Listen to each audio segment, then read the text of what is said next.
Perjalanan Portugis sampai ke Makau, Tiongkok berawal dari pelayaran yang dilakukan oleh penjelajah samudra bernama Vasco da Gama antara tahun 1497 sampai dengan tahun 1499. Dalam penjelajahannya, ia sudah banyak membangun beberapa koloni seperti Cochin, Goa di India, Malaka di Semenanjung Malaya, serta Makau di Tiongkok. Cochin Portugis didirikan pada tahun 1503 dan Goa Portugis didirikan pada tahun 1510. Sementara Malaka di Malaysia didirikan pada tahun 1511. Setelah pendirian kota-kota koloni itu, Portugis berlayar tanpa henti ke arah timur. Hingga pada tahun 1517, sebuah armada berangkat dari Malaka untuk mencapai kota Tiongkok di Guangzhou. Tempat ini akrab bagi Eropa, disebut dengan wilayah Kanton. Sama dengan sebelumnya, Portugis berusaha untuk menguasai tempat itu. Di sini kapal Portugis ditenggelamkan dan para utusan dieksekusi mati. Orang Tiongkok yang saat itu diperintah oleh dinasti Ming yang mengisolasi diri antara tahun 1368 hingga tahun 1644 menganggap pengunjung aneh dari Portugis ini adalah kanibal dan sangat mencurigai meski membiarkan mereka masuk ke jaringan perdagangan Asia Timur.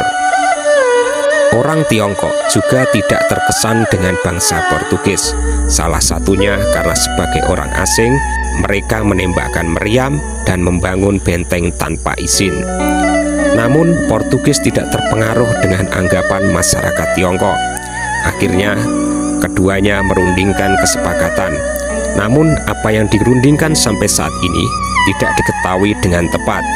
Menurut versi kapal-kapal Portugis, kemungkinan perundingan itu terjadi tahun 1555 dan tahun 1557, yang isinya adalah pengamanan wilayah sekitar dari serangan perompak yang meresahkan para pedagang. Kemudian sebagai rasa terima kasih karena Portugis telah membersihkan para perompak dan mengamankan wilayah, pihak berwenang Tiongkok memberi Portugis hak untuk mendirikan pusat perdagangan di daratan. Daerah ini adalah Makau, terletak di semenanjung delta Sungai Mutiara, sekitar 99 km dari Kanton di daratan Tiongkok, dan menjadi pusat perdagangan Portugis di wilayah Asia Timur. Pandangan lain mengatakan bahwa Kekaisaran Tiongkok sangat ingin berdagang dengan pedagang yang memiliki akses ke barang-barang dari Afrika Timur dan India. Oleh karena itu, Portugis diundang untuk mendirikan koloni di semenanjung Makau asalkan mereka tidak membangun benteng apapun. Di sisi lain, dengan berinvestasi pada pemukiman permanen, Portugis dapat mengakses barang-barang lokal dan menyediakan pelabuhan yang berguna bagi kapal dagang mereka yang dapat digunakan sebagai batu loncatan untuk berlayar ke utara ke Jepang atau ke selatan ke Indonesia.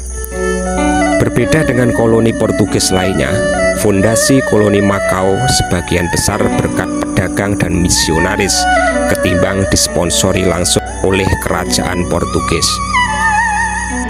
Kemudian pelabuhan ini berkembang dengan sangat pesat dan akhirnya menjadi pelabuhan Portugis terpadat dan sukses dari semua pelabuhan Portugis di Asia Timur.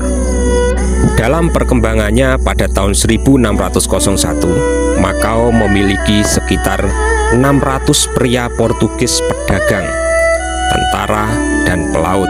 Portugis memasuki pasar Tiongkok dengan berdagang logam perak, lada, dan kayu cendana.